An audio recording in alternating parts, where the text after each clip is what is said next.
A household is a kind of whole, it's a kind of community, but it's also a part. It's a whole that's also a part. At times, particularly in troubling times, we can be tempted to focus on just, oh gosh, it's bad out there. We're just going to kind of focus Hunker in, inwardly and hunker down. Hospitality is a way of always keeping our eyes, our hearts open beyond our home and reminding ourselves and everyone in our home that life is about others. Life is about our being part of a broader community.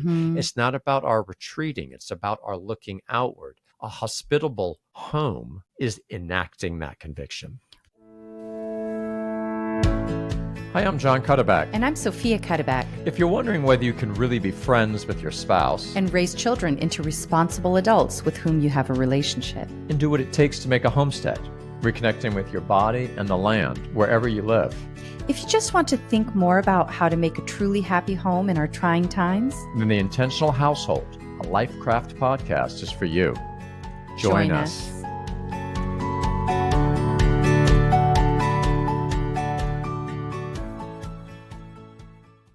Beyond parties, hospitality as essential to household. Always great to be with my wife, Sofia, and I'm really looking forward to talking about another key aspect of living in a home together. I'm so excited to talk about it because I actually love the concept of hospitality and the lived experience of hospitality. I think it's actually very similar to the whole kind of status of manners in the world that we live in today.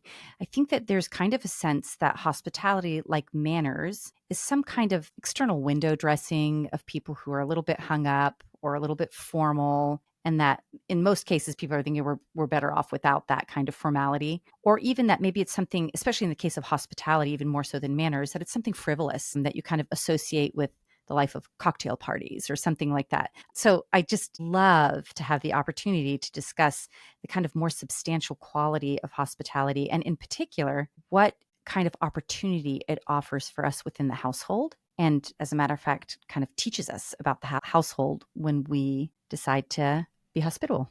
Well, I think that's a great point. I think we will see or can think about how it really does take us to the essence, the heart of what a household actually is, or shows us its fuller essence that we could easily have missed. And as usual, we see the plan is better than we realized. It's going to demand a lot of us. And it's really going to be a very serious way of cultivating a richer life together. And so let's think a little bit about that in principle and then offer some concrete suggestions, because fact is, it really isn't done so much today. So maybe we should even just start by thinking about where things are. Obviously, we're not saying it's gone. There are very hospitable people out there, and we have certainly been the object of that, and it's been very significant for beautiful. Us. But at the same time, I think it's probably true to say that hosting that is done tends to be much less formal. Now, there's a place for informal hosting. There absolutely is. And that's probably what is kind of left in general now, what people are doing. Well, let's have some friends over. Let's spend the evening with our friends. Let's have some family over, which of course is key and great. And we know you're going to say, well, this isn't what we should be doing. But more, it would be along the lines of, let's discover how there is something rich there. I think there can be something richer and more. I think it's worth thinking about, can we up the ante in how we host even those very close to us, and then branch out, go bigger, and look at something that's a little more traditional, opening our home in more significant ways to people beyond even just our inner circle. It strikes me when you were saying that maybe a good place for us to start is to talk about, well, what do you actually mean when you say hosting or hospitality? Because kind of like when we started our conversation on manners, there's a certain kind of immediately accepted and obvious definition of what manners are. And in the course of our conversation, I was really inspired, and it was so lovely to hear kind of a almost philosophical take on the connection between manners and the interior disposition of a person. You mentioned that there's something deeper going on here. You also mentioned that there are different ways of showing hospitality. Some are more casual and some are more formal.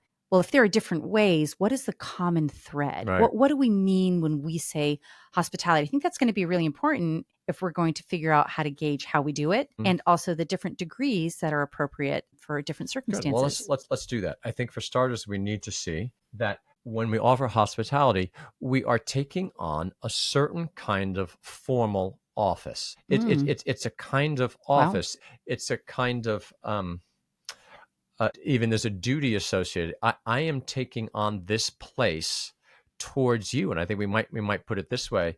And we're of course going to want to go back to the Greeks here in a moment, because it's such a key part of the Greek tradition. But I take it as my office to take care of you in my home, because you are not in your home. And so the very same person, of course, that right now I have the office of being a host to in that person's home, then the role is reversed. Sometimes there can be even that kind of fun dynamic of, hey, let me host you now. Now you're in my home. And clearly there's something deeply written into human nature. This is the thing. It's done conventionally differently in different cultures, but clearly that it is so deep in so many cultures. There's something here of human nature that's coming out, where I might say, could we put it this way? It's very close to what it is to be human, to be in a home, to be, as it were, in your place, where you live, where you belong. And I think there's an implicit insight that none of us are in our ultimate home yet. We're all wayfarers. But right now, here I am in my home. And when you come to my door, I have this office to take care of you, to kind of recognize that aspect of all of us. We all, as human, are on the way, and therefore somewhat needy, in need of the care of others, in need of the communion and fellowship of others. And right now, I, in my home, am in a position to be able to give that to you. And so in some sense, it's my obligation to do so. Wow, that is just so unbelievably moving. Like when you said it's an office, that just kind of blew my circuits. I've never heard you say that before. I don't think I ever have. Wow, this is, wow, moment of That's grace here. That's why we need to talk about these Yeah, things more. Conversation is good. But that is amazing. And it makes me think about how in the ancient world, hospitality was considered such an incredibly important thing. Why? Because the gods sometimes came as guests, but also because Zeus was the god of guests and of hosts. And so there's a certain kind of, it's almost as though he being present to them is what makes it important that they treat each other properly. So it just strikes me that the Greeks had this sense that there's something divine going on in the host guest relationship. Right. And the way you just put it, of as the host, you recognize that he who comes to you is not in their home, which they need to have. They need to be in their home in order to be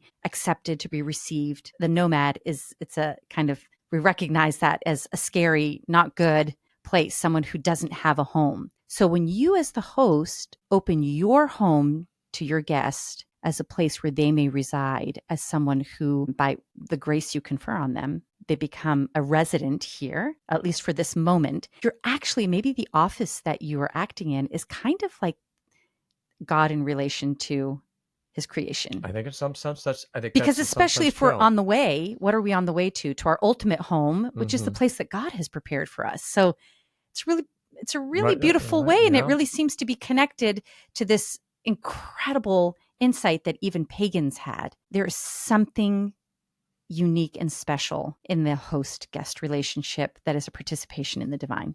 Just absolute participation in the divine. But the neat thing is, being human already is to stand in a very unique and powerful relationship to the divine. To be human is to have been, in some sense, crafted by the divine, for the divine, to be in relation to the divine. And so hospitality, clearly for the Greeks, was you are recognizing and affirming their humanity, but in a particular way, in this amazing aspect of being on the way, but being on the way home. So in some sense, I love this. It fits so much with just some things we think about so often. Life, in some, rightly understood, is ultimately about being at home. But of course, our actual homes in this world are not our ultimate home. They're the most obvious, concrete instantiation of the meaning of home. It gives us the most clear sense of, hopefully, what it means to be at home, to be where you belong, to be where you can live in communion with others, the life you're designed to live. That's what home is, where you're with your own, living your life. So life is all about ultimately coming/going home, and we might say, we recognize our own, none of the homes that we live in here are ultimate, but when I'm in my home, I am uniquely positioned to be able to take care of others who are not. It would be inhuman. It would be even impious towards the gods. This is, again, they I had love that, it. such Yeah. including that. I mean, I just have to think that God must have whispered something into human nature, knowing, as it were, that he would come among us, that there was always this sense of the divine might themselves, Yeah. himself, come and visit us. And so that, And how in will we that receive him? intuitive sense of the close connection between the human and the divine, that when a man comes, you receive him. He might even be a God in hiding. Mm. So in any case, there's all that richness, the richness of human nature, who you are, the shared humanity, the shared identity of being on a journey. This is, we're not making this stuff up, right? This is Mm-hmm. what the Greeks saw. This is what Christianity brings to a new level. Mm. And so I say, well, we're not making, this isn't us kind of trying to hype ourselves up to, oh, well, I guess I ought to take this seriously. It's more, I think, us trying to recognize the gift that has been given to us, right along with that we are, say, when we get married, we're crafting a home together. A big part of crafting a home is that the home has a certain openness towards the broader society. Here we can go a little bit philosophical again about just what the nature of a household is. A household is a kind of whole, it's a kind of community, but it's also a part. It's a whole that's also a part. It's a community that's part of a broader community. And at times, particularly in troubling times, I think we can be tempted to focus more on just, oh gosh, it's bad out there. We're just going to kind of focus Hunker in. Yeah. inwardly and hunker down. Hospitality is a way of always keeping our eyes, our hearts open beyond our home and reminding ourselves and everyone in our home that life is about others. Life is about more. Life is about our Mm-hmm. being part of a broader community. Mm-hmm. It's not about our retreating. It's about our looking outward. A hospitable home is enacting that conviction. Wow, that totally brings into perspective one, kind of the tragedy that hospitality has been reduced to entertaining or entertainment, even, Yes, yes. when really what's at stake here is a vibrant and essential part of what it means to be a household and as a place for human flourishing. That it tells us Yep. something about who we are in a household, and it also allows the household to kind of function in its broader aspect. Amen. And you know, it just so much richness. It just struck me. It's a way of recognizing our shared identity. So in our doing it, especially here, and we can circle back to this when we get more practical. Parents, spouses, blessed with children, showing children, patterning for children how to host, how to Mm. show real hospitality is a key part of literally showing those children who they are, of what it Mm. means to be human. But the beautiful flip side of that is it's showing, it's a unique way of helping our guests experience their humanity, experience Mm. who they are. Wow. So by taking care of them, I almost would make an analogy to, I love to say, and I always picture you, dear, when our first child was born or any of our children were born, you, in that, as only a mother can, kind of spoke into their life by welcoming them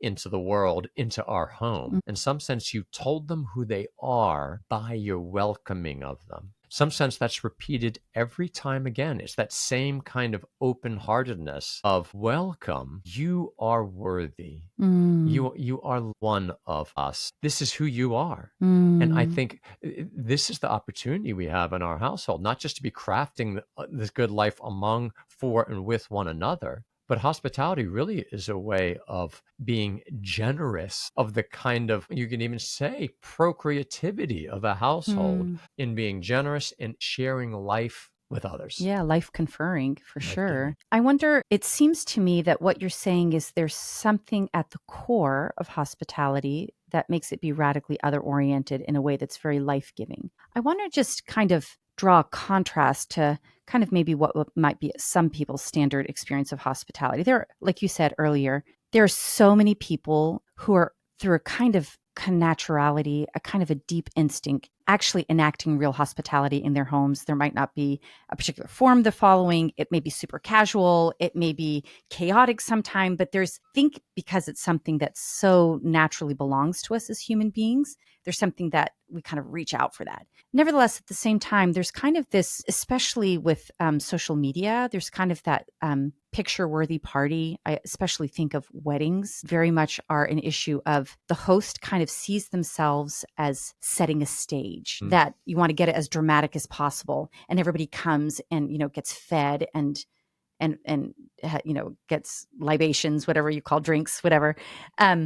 And you kind of, whoa, that was a great party. There was all this champagne or whatever. And it's kind of almost seen more like a functional activity of like impressing people. But what are people talking about? Ooh, these are this is my combination of plates and flowers. And, I put my cocktails on that table, and all of these things are in some way part of what genuine hospitality is. But I feel like this is kind of the bad name that hospitality has gotten in a very visually, I don't know, it's not just visual, it's not just social media, it's even in an age where all media is so omnipresent, the word, television, movies, etc. This kind of the spectacular party is just so amazing. And I think what you're talking about is something very different. Can you elaborate a little bit on kind of going into some of the more practical details? Yeah. Well, I mean, how about it? So much comes back to the intention. I mean, there's things can look similar and have real similarities that in their essence are quite different, right? And so many of the trappings to which you just referred can be and are done as part of a real and beautiful hospitality, but you can have two very different things. And I think maybe just the thing to focus on is that kind of philosophical grounding that we've already gone to of hospitality is always a way of taking care of people for their own sake because of who they are. It's a recognition, again, of their humanity. Ultimate Christian hospitality is a recognition of the Christian vocation, the deeper, Christian calling to be Christ and to treat others as Christ. We can come back to that, but I think it's very much, it will make for a different feel. It will make for a different approach if the fundamental reality is, how are we taking care of people? So first, that say a wedding reception, which absolutely is something that can, even should be, an exercise of real hospitality. How can we really take care of these people who are making the effort to come and witness to this marriage and be together with us in honor of the ones getting married? How are we going to take care of them? And you can go to wedding receptions where you really do feel that. You feel that you are being held, you are being honored. It's not the show is being put on for you.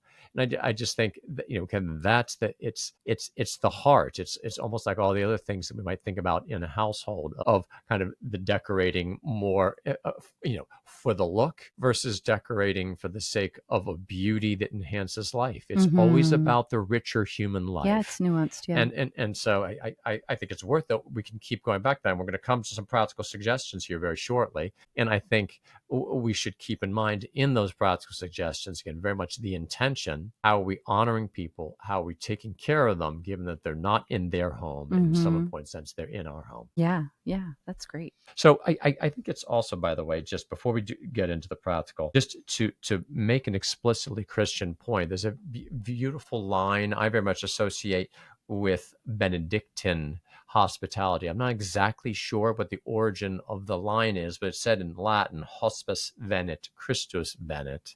When a guest comes, it is Christ coming. Of course, the amazing Benedictine monastic tradition, so central to these monasteries, which of course are a kind of home, is their astounding hospitality towards any that come.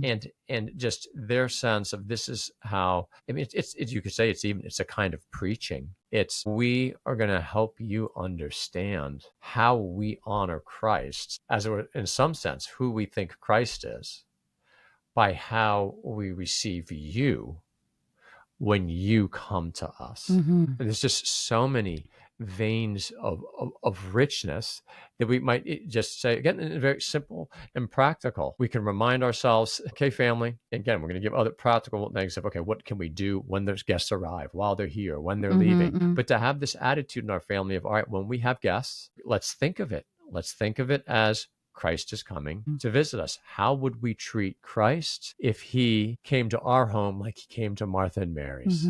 How did they treat him? How will we treat him now? Yeah. Do you think that it's an appropriate extension of that to even say yourself, consider it, or say to your children, Christ really loves this person and cherishes this person. So when this person comes into our home, for the sake of Christ's love for this person, we're going to hold them gracefully and cherish them and treat them as Christ's special friend. I love that. Absolutely. Or you might even say, as Christ would have welcomed them, which in fact, actually here, one of the children once as a gift, wrote this out in calligraphy form, and we have it up in the kitchen. Romans 15:7. Welcome one another then, as Christ welcomed you, for the glory of God. Now, I'm not going to pretend to be a scripture scholar and be able to unpack that beauty. Welcome one another then, as Christ welcomed you, for the glory of God. So it seems to me that fits very nicely with what you're saying. There's also this aspect of how would Christ treat the person who is coming now? That's how we're going. And so in a sense, there's a kind of,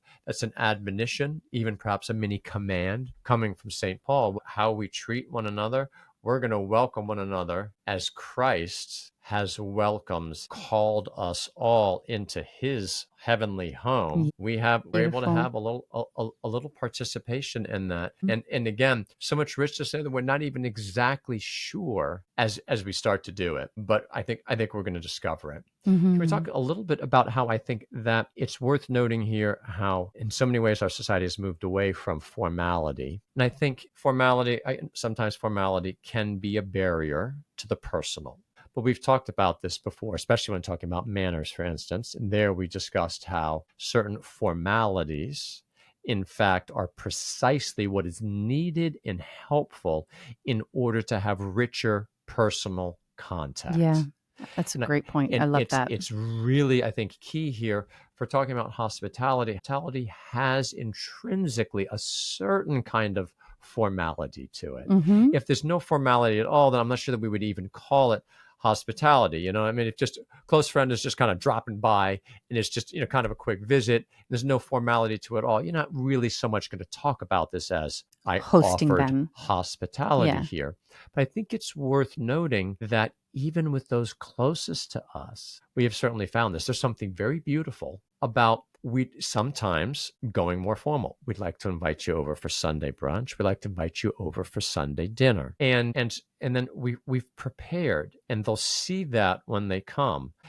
They were invited, and we are obviously kind of taking on the mantle of that office. And at times that could make us feel even a little bit awkward as the guests, I was going to say. And in fact, we need to talk about that a little bit. The flip side of hospitality is we have to learn how to be a good guest. Let people host us and experience the magic. Let the not magic. It's better. The beauty, richness of nature imbued with grace. Act here. Let the person step into his office of being host, where you're in my house now, and those in my house, I bring them a drink. Sure, often when those we know welcome over. Oh, you're just one of the family. Go ahead and get a drink yourself. That can be absolutely fine. But there are those moments for, now let me host you. Now let me get these things for you. I actually want to challenge your image of formal versus informal, because now you did kind of allude to this. You said there's a certain kind of informality that ends up kind of completely taking the inside out of hospitality. You can't really call it hospitality. I almost wonder how many people actually really do that. I mean, we have discovered, and I certainly remember this from my family of origin, and certainly in raising our own children, I've experienced this, where everybody could be in a rotten mood, and people are really struggling and people are fighting, whatever. And then someone from outside the family walks in and everybody changes because this other person has come to the environment. And afterwards you're like, wow, thank goodness so-and-so came by, because we were about to kill each other. And it's just amazing. It's not kind of a prearranged thing. It's not, okay, if anybody outside the family arrives, everybody has to start saying nice things. It's not that at all. It seems to happen completely second nature, and intuitively that behavior changes when someone from outside kind of the closer family circle comes in, which to me already seems to indicate something of the hospitality kind of, I'm going to welcome this person in, not into the chaos and difficulty, but into something that recognizes that they have dignity and goodness. I mean, even if it's like somebody drops by in the middle of the day and they're in their work clothes and you're in your work clothes, one, you stop. whatever you're doing, to say a few words, to welcome them in, to give them a drink of water. It just seems to me like even the most informal hospitality has that characteristic of stopping and letting in. And I would hope that when people get together, it's not just like, do whatever you want. I'm busy, whatever, get it. Right. I mean, I guess it's nice if the person is dying of then thirst. That's not hospitality. And that's okay. It's not necessarily unhospitable, and there's some people you know well enough to do that. And the point is that that's going to be a problem, right? But I accept your point. Yeah, but something beautiful happens on the super casual level where you say, oh, hi, I don't really have time to stop. Just grab yourself a glass of water. Just even saying, welcome, come in, is already kind of that kind of initial stage. I mean, as long as we don't eat our guests like the Cyclops did, then I'm just joking. I'm thinking like, how low can we go with hospitality to have it be inhospitable? Well, I guess the Cyclops are the good example of that. One of the great lines of Homer, as Odysseus, as he's kind of taunting the Cyclops that he's now defeated by putting the stake in his eye. You eater of guests. Yeah. I mean, there's really no more horrible line that Odysseus could have thrown at him. Yeah. Levels of formality. So to some extent here, I think we're saying to recognize without burdening ourselves, and of just there's a part of the art of life is this kind of beautiful richness of when you're in my home, I am treating you in a unique kind of way, right? And sometimes we relax that with those that we know better, but even sometimes with those we know best. And for instance, here, when we have even family over for Christmas, there are more formal occasions that by their nature are fitted for, like now, even among those that you're absolutely closest to.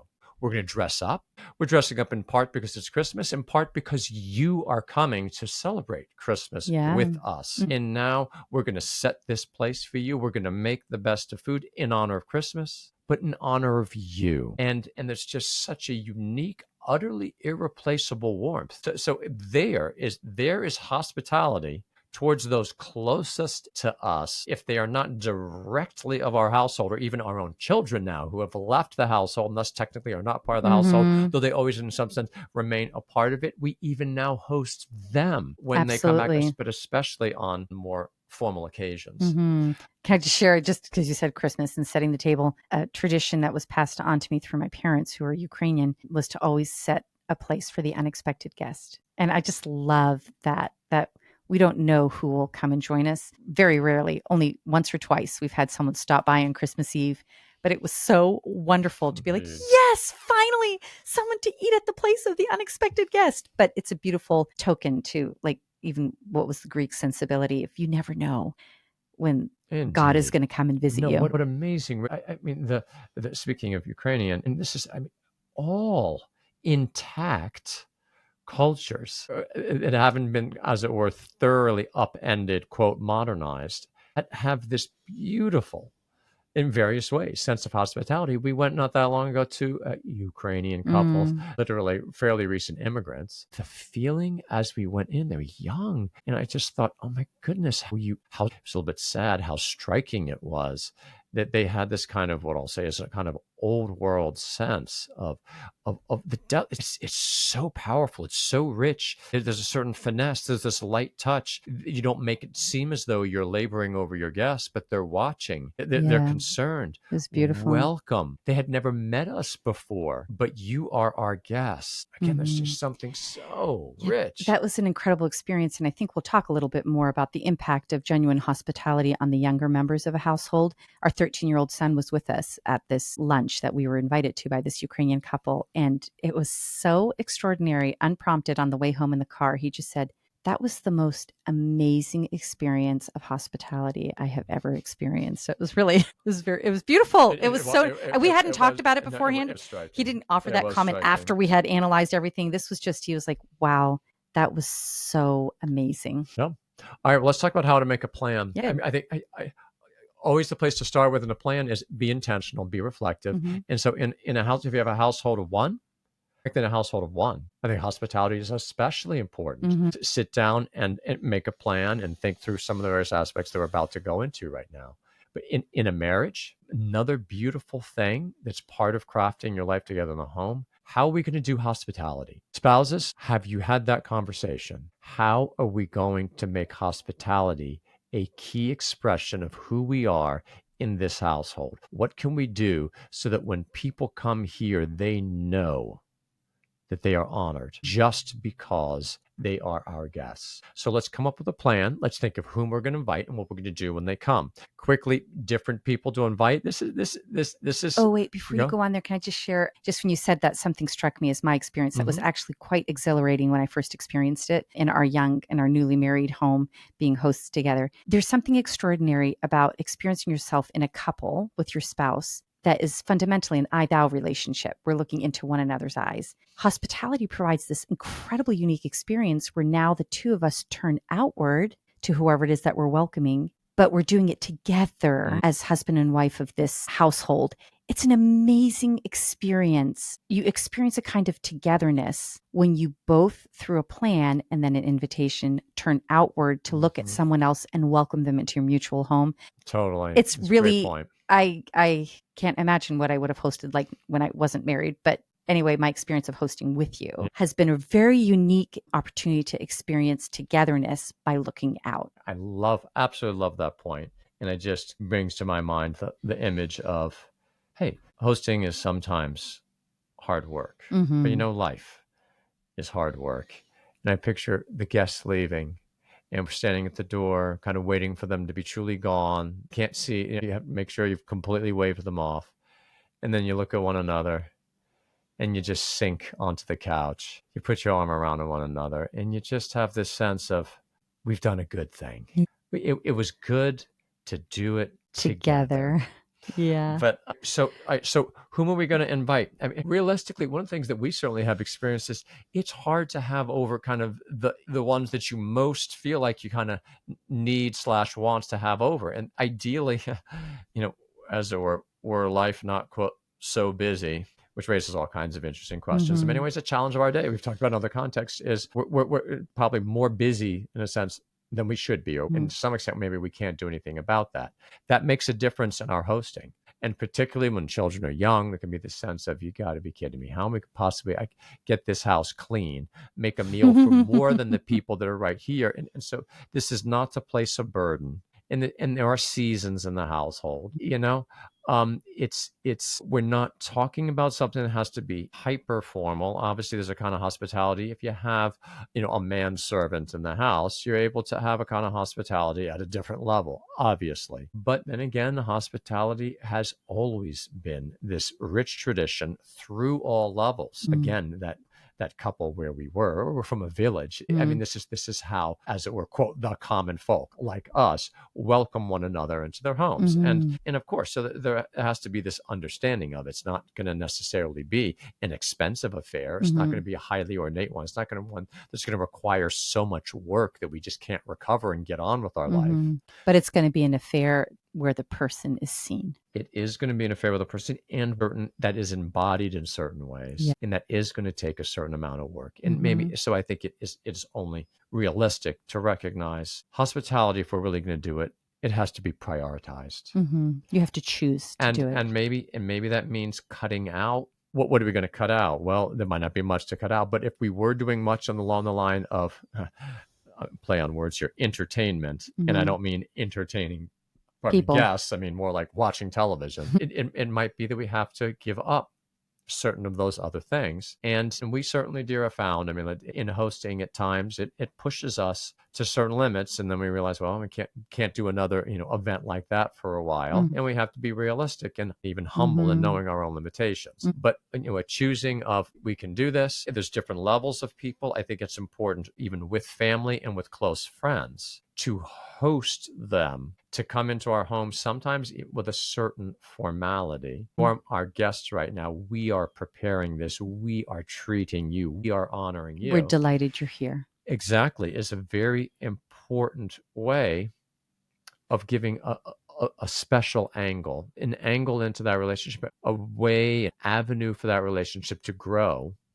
that it won't grow if we don't take that opportunity. So with whom do we want to go deeper in friendship? What family members do we just kind of want to honor and solidify our relationship with? Those, I think, particularly in this day and age, are going to be the central things. And then there's others, a little further out. I think ultimately it would be ideal to have a sense of whom can we invite as kind of a gift to them, even if it's not someone that we most would have wanted to have? But is it, obviously we're not going to do it as some type of big penance, Mm-hmm. And just grit our teeth through it. That's not what we're talking about Mm-hmm. here. Although there might be times where it just is for whatever reason kind of falls upon us that we need to Mm-hmm. host certain people. And there we need to learn how the principles always make the guest feel as though they're being honored, but without great stress to ourselves. That's Mm-hmm. part of how we're honoring them and taking care of them, because it will make them uncomfortable if they feel like they're troubling us. Yeah. I just want to share a little bit as you were describing welcoming people who maybe aren't in that closer inner circle that we're trying to build a close, intimate relationship.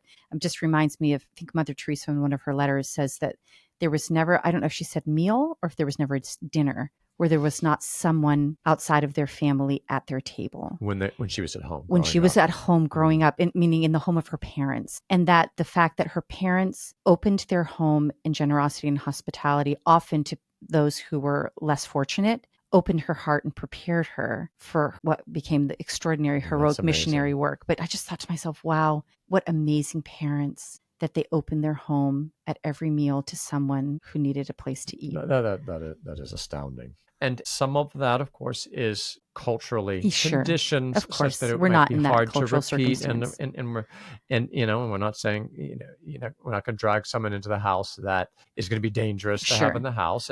Yeah. Not that you're suggesting that, but I'm just always governed by prudence. But that's such a great thing to bring up. What a formation of the children that, again, this given a very important aspect of household, something's essential to household. This is a community established by nature to fulfill the daily needs of us, the members. But it's not inward looking. It's also how we are part of a broader society, the political society. We're part of the church. We're part of the parish. And we serve others. God has given us much, and we are going to give to others. So to have that spirit, sometimes indeed it even comes down to that when you're hosting people that we really love and that are not particularly the needy, but it really is a way of keeping us in the zone of looking outward, taking other needs as it were, my joy. And I have to believe that Mother Teresa's experience in her own home was moving and formative in a good way because her parents had the spirit of hospitality. It wasn't like, oh, check the box. We've got to make sure we've got someone that we're serving all the time. But that, and so if the spirit is there, even if the person at your table isn't indigent, then it will still have that effect. I just also want to share an anecdote of our youngest son is a bit younger than the sister above him. And ironically, we did a lot more hosting when our children were little, and it was much harder. Maybe it was also a really great way to just get the house clean, to periodically have to host. In any case, as the youngest, with kind of by a big stretch, he had just grown up in a household where there was a bit more grown-up activity going on. And clearly he must have been watching us and his older siblings. And it was so sweet. One year, parents came over for Christmas Eve. And they sat down in the living room.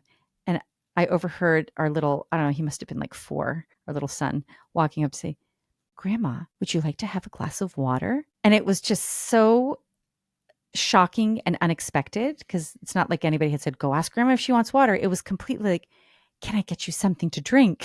Which is just so funny to see this chubby little 4-year-old. "Oh, can I get you something to drink?" So it's really beautiful how I think, the 4-year-old who experiences their parent receiving others with that kind of love must realize that he himself is the object of something like that in his parents. And so what a beautiful thing if they have that experience by watching you receive others into your heart and your home in a generous way. How beautiful for them to also then have this spirit of, I would like to receive others into my heart. Yeah. 4 years old, was he thinking of that? I'm sure not, but he had the experience of it, which is beautiful. I love it. And of course, that brings to mind that at times at the end of hosting then as a family, like we said earlier, when it was just a couple, you all sit down together. Yeah, it's like and just the have best this sense part. of, It's so fun. It's not in a self-congratulatory way. No, it's enjoying the evening, savoring the evening. Thank you, Lord, for the opportunity to offer hospitality to these people. Thank you, Lord, for allowing us to offer something we have been the object of so many times. So let's just maybe just a quick sketch of a few things that are just key areas of practices that might be worth considering. And again, everyone's going to have their own style, but I think there's certain things that are kind of standard. For instance, I love the aspect of greet the guest at the door. There's something, in my experience, this is not so common, but it would be pretty straightforward to kind of reintroduce. You've invited people to come for a certain time, whether they're on time or late, whatever it is. Now come to the door together as a family or as a couple. Open the door, welcome. Perhaps even see them coming up. You wait. Of course, you don't open the door too early. They're a little bit of that right timing. Let them get out of their car. Don't make them feel as though they're being watched as they get out of their car. Now they're coming over. Okay, they're right there. Maybe open the door so that they don't have to ring it, whatever, whether they've rung it.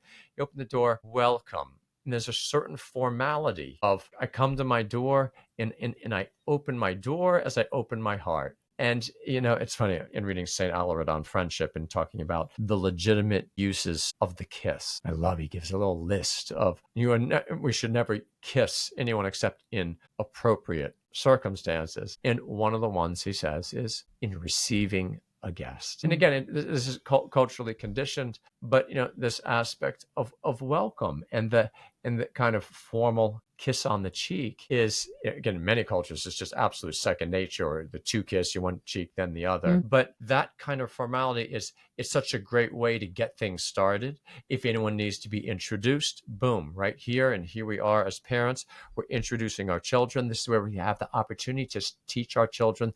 This is where you look an adult in the eye. This is where you offer your hand, right? Manners and hospitality very much overlap here. But manners are a very important aspect of how we enact that hospitality. And it's a good reminder of this is where you practice these things. It's so key, because if you practice it in hospitality, they're going to take those things with them anytime they're being introduced. So to think about how it starts and how it ends. In fact, let's just skip right. Let's just skip right to the end. How key it is to see your guests at the door. Not just kind of from the other end of the house. Glad you could come. See you later. Have fun. That you walk them to the door. Again, not making a big deal of it, not acting as though you're the butler, but just there's a way of doing it in an artful way.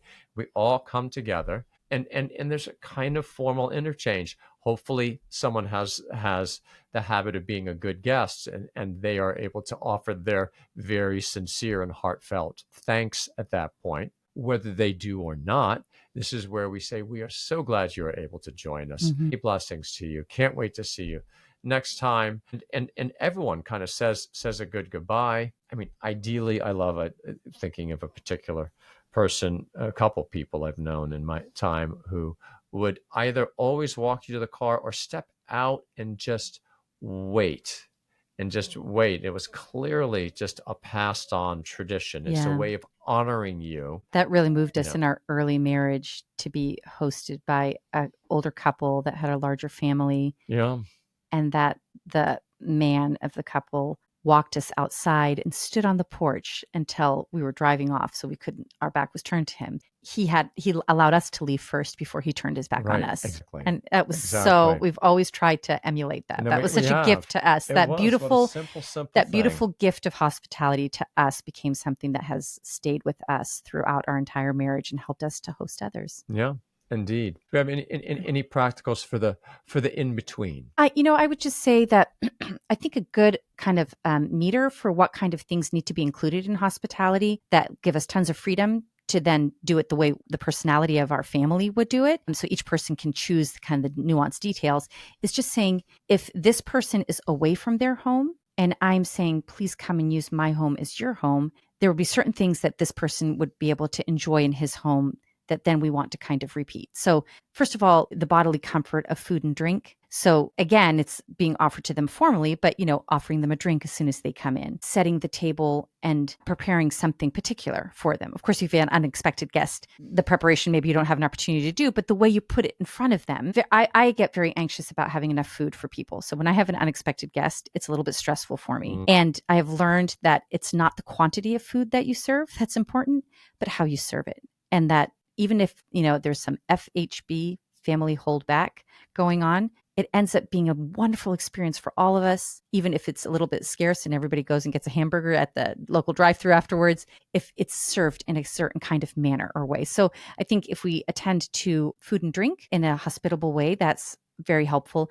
Another would be a certain degree of cleanliness and order in the house. So on the one hand, I've always been jealous of people who are like so hospitable. They're like, I don't even care what the house is like, just come over anyway, which is a certain kind of generosity. But when it's possible, I think that it's part of hospitality to prepare a place that's tidy and clean, because it shows the person that we're receiving that they're special. They're not just ordinary. The other thing too, from just practical experience, our mess never bothers us. But when we go into somebody else's mess, it can be a little bit off-putting. So in any case, I think that's good to remember when we prepare a place that will be a hospitable, welcoming place for those who come. And then the most important thing, I just loved what you said about greeting and bidding farewell to your guest, is making the personal connection at the door on both ends. The most important thing is, whatever the circumstances and particulars of our hospitality, it's about you. And I'm happy that you're here. And I'm grateful that you've spent this time with us. Another thing to remember when you are welcoming someone into your home, there are certain things that it would be inappropriate for them to ask for. If you kind of, as a hostess or a host, you need to be looking toward what your guest might need. So not because you're performing, but more if the guest would like to have seconds, it's a little bit impolite for him to be, depending on the circumstance, to be asking, can I have more? But if you as the hostess see that their plate or their glass is empty and say, oh, can I get you some more roast? Or would you like some more wine? So you're keeping your eye out for the things that they might need for their comfort that they can't really ask for as a guest in your house. And the same thing, like arranging for comfortable seating, depending on the age and things like that. You're looking to meet the need that they themselves, as a good guest, would not really be able to ask for. Right. So I love that. I mean, honestly, what a beautiful, unique opportunity of here we are in our home. There's an art of hospitality. There really is. And what a profoundly human, generous one it is, without being overbearing, without being officious about it. There's just, you're always noticing. And you notice how a good host at times will just notices that a glass has run dry, but the conversation is going on. He'll just maybe nod at his son or nod at whomever, or if he can, reach it himself and just pour that. There's just such a unique, when else do you have that kind of human interaction? yeah. And again, from either side, it's such a gift to be on either side. Yeah. That the one receiving that, we're the one giving that. Yeah. As the guest, it's so incredible to feel like someone is noticing the finer details about you. Is this temperature comfortable for you? Is that seat okay? Would you like another piece of roast? So. Yeah. How profoundly human. I mean, really, isn't it all kind of right there? In many ways, these, by an amazing plan, are some of the richest moments of life. Why is it? It somehow it comes out in a way with guests that just doesn't come out any other time, and can't say exactly why, but it does. And so we find ourselves saying, or hopefully do, or can now start to maybe be a little bit more intentional about giving words to certain things, where obviously could be overdone, but something like, it was just so good to spend this time together with you. To have that attitude of, that's what this exercise of hospitality enabled, a kind of a time of plenitude, a time of richness, a time that was not about practicality. By and large, hospitality is to lend to a kind of leisure in the home. Now, it's going to take a certain work on our part, but hopefully then it induces a kind of leisure in our guests, and we, to some extent, are able to join them in that. Yeah. And again, what a great way to just stop and be together that otherwise that we might be missing, and many of the richest hours will be in there. And so again, it's almost like you recognize that at the opening, kind of with joy. We're so glad you're here, and thank you. We're so glad that we had this time together, and may God grant that we see each other again soon. And if not in this household, then God willing, in his household. Indeed. Well, I'm sure there's a number of other practical things that we might have suggested there, but hopefully just given the key areas to think about. And I think you, dear, gave just the great principle. You're always looking to them. You're always looking to take care of them. How can you make them feel their humanity more? How can you make them feel as though it is just a joy to be together? So thanks for having this conversation, dear. Look forward to our next one.